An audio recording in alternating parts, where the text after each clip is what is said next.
डिमा हसाओ में राष्ट्रीय राजमार्ग के निर्माण और मरम्मत कार्य में तैनात राष्ट्रीय राजमार्ग प्राधिकरण के परियोजना कार्यान्वयन इकाई से फिरौती की मांग की गई है। कथित फिरौती की मांग ने इलाके में चिंताएं बढ़ा दी है। अज्ञात बंदूकधारियों ने NHAI के PIU से फिरौती की मांग की है। रिपोर्ट्स के अनुसार अज्ञात बंदूकधारियों ने हाफलॉन्ग से PIU के कार्यालय से फिरौती की मांग की है। यह मामला तब सामने आया जब प्रतिष्ठान की ओर से थाने में एक केस दर्ज कराया गया। तो बड़ी खबर इस वक्त डिमा हसाओ से आ रही है। डिमा हसाओ के राष्ट्रीय राजमार्ग के निर्माण और मरम्मत कार्य में तैनात राष्ट्रीय राजमार्ग प्राधिकरण के परियोजना कार्यान्वयन इकाई से फिरौती की मांग की है। कथित फिरौती की मांग ने इलाके में चिंताएं बढ़ा दी हैं। अज्ञात बंदूकधारियों ने NHAI के PIU से फिरौती की मांग की है। अज्ञात बंदूकधारियों ने हाफलॉन्ग स्थित PIU के कार्यालय से फिरौती की मांग की। यह मामला तब सामने आया जब प्रतिष्ठान की ओर से थाने में एक मामला दर्ज कराया गया, जिसके कारण पिछले 9 सालों से शांत डिमा हसाओ जिले में लोगों के बीच चिंताएं बढ़ गई हैं। डिमा हसाओ के जितने भी उग्रवादी संगठन थे, वे सभी शांति समझौते के तहत मुख्यधारा में लौट चुके हैं।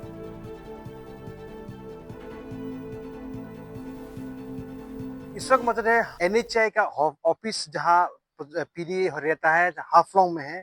और यहाँ पे जो ईस्ट वेस्ट कॉरिडोर का जो काम कर रहा है, इसी ऑफिस के द्वारा से हाफलॉन्ग का जो ऑफिस है, जो PO ऑफिस है, वहाँ से कंट्रोलिंग होता है, जहाँ निरिम बांग्लो से लेकर के सिलचर तक जो है, सूरत तक जो है, वहाँ तक जो काम कर रहे हैं उसका कंट्रोलिंग यहाँ पे होता है। और ठीक मैं इस वक्त मौजूद इसलिए हूँ कि पिछले 2 दिन पहले यहाँ पे कुछ हथियारबंद लोग आए थे, इस तरह सा NHAI का लोगों का कहना है। लेकिन मैं सबसे पहले आपको दिखाना चाहता हूँ कि ये बीचों बीच जो हाफलॉन्ग का बीच में है, ये जो है प्रोजेक्ट इम्प्लीमेंटेशन यूनिट जो है PIU बोलता है, हाफलॉन्ग का है। ये जो DSA Dima Hasao sports association का सामने में एक जो है एक ऑफिस है जो है।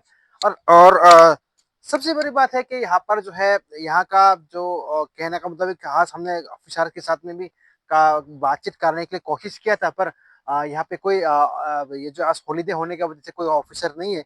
लेकिन सुनने में आया है कि थोड़ी देर पहले से हाफलॉन्ग पुलिस स्टेशन में जो है एक FIR हुआ है, और उस FIR में क्या उल्लेख किया गया है तो शायद थोड़ी देर के बाद पता चल जाएगा। लेकिन एक इंटरेस्टिंग बात है कि पिछले 10 सालों से डिमा हसाओ पूरे शांति में था, और अचानक से यहाँ पर जो है जो main heart of the town, जहाँ एक सिक्योरिटी का अगर बात करें तो नजदीकी में SP ऑफिस है, पुलिस स्टेशन है, यहाँ पे काउंसिल है, ऑटोनोमस काउंसिल है, और सिक्योरिटी हमेशा यहाँ पे तनहाव रहता है। और हाफलॉन्ग जो टाउन में बंदूकधारी लेकर रख के आज तक डिमा हसाओ का इतने ज्यादा इंसर्जेंसी हुआ है, लेकिन कोई भी PIU ऑफिस में आकर हथियारबंद दिखा के उसका किसी का जो डिमांड लेटर हो, या फिर उनका जो अपनी जो काम है उसको काम करवाने के लिए किसी ने भी आज तक हथियार लेके हाफलॉन्ग का जो PIU ऑफिस में नहीं आया है। लेकिन एक सबसे बड़ी इंटरेस्टिंग बात यह है कि बहुत सारी कहानी ऐसा भी है कि बहुत सारे ऑफिसर्स लोग जो कुछ अपनी अपनी लूबी के लिए भी इस तरह से काम किया जाता है, या फिर ऐसा कुछ कंप्लेन दिया जाता है, ऐसा भी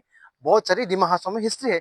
लेकिन पिछले इंसर्जेंसी में हमने देखा कि इस तरह से कोई भी PIU ऑफिस में आकर के जो बंदूक दिखा करके जो धमकी दे जाना, और यहाँ पे जो है एक जब ऑफिस होता है तो आजकल का जो एडवांस टेक्नोलॉजी के साथ साथ में CCTV इंस्टॉल किया जाता है, तो ठीक वैसा पर एक गेट में, और यहाँ एक ये जो आपको विजुअली देख रहा है कि एक ऑफिस का घर का जो बगल में एक CCTV है, 2 CCTV इंस्टॉल किया गया है। लेकिन जानकारी के मुताबिक उस वक्त जो है CCTV खराब पड़ा हुआ था।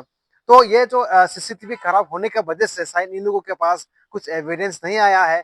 लेकिन ये जानकारी का मुताबिक कुछ जहाँ का जो PD और PD का जो PA है उसके साथ बातचीत किया गया है। लेकिन क्या बातचीत किया गया है शायद जो ऑफिशियल्स है वही बता पाएंगे। हम उसके लिए जानकारी के लिए यहाँ पर ऑफिस में हम आए थे, लेकिन उनको कुछ यहाँ पर कोई किसी ऑफिसर्स को हमने मिल नहीं पाया। और ये यहाँ का जो ऑफिसर्स है, जो यहाँ का जो हेड ऑफ द डिपार्टमेंट का जो ऑफिसर्स है, हमने काफी बार उनके साथ कांटेक्ट करने के लिए कोशिश की। लगातार 2 दिनों से हमने उनके साथ, जैसे हमने इसका जो है इंफॉर्मेशन मिला, जैसे घटना होने का जो हमने जो खबर मिला, उसके बाद हमने लगातार उनके साथ फोन पे बार बार कांटेक्ट करने की कोशिश की, लेकिन अभी तक किसी ने भी ऐसा कुछ रेस्पॉन्स नहीं दिया है। जानकारी के मुताबिक जैसे ऑफ द रिकॉर्ड में हमें जिस तरह से हमें बताया कि 6 से 7 लोग थे, जो उनमें से AK-47 भी था, और उन्होंने आए और यहाँ पर ऑफिस में आए और ऑफिस का कुछ ऑफिसर्स के साथ ओवर फोन में बातचीत किया और वापस चला गया, इस तरह सा बताया जाता है।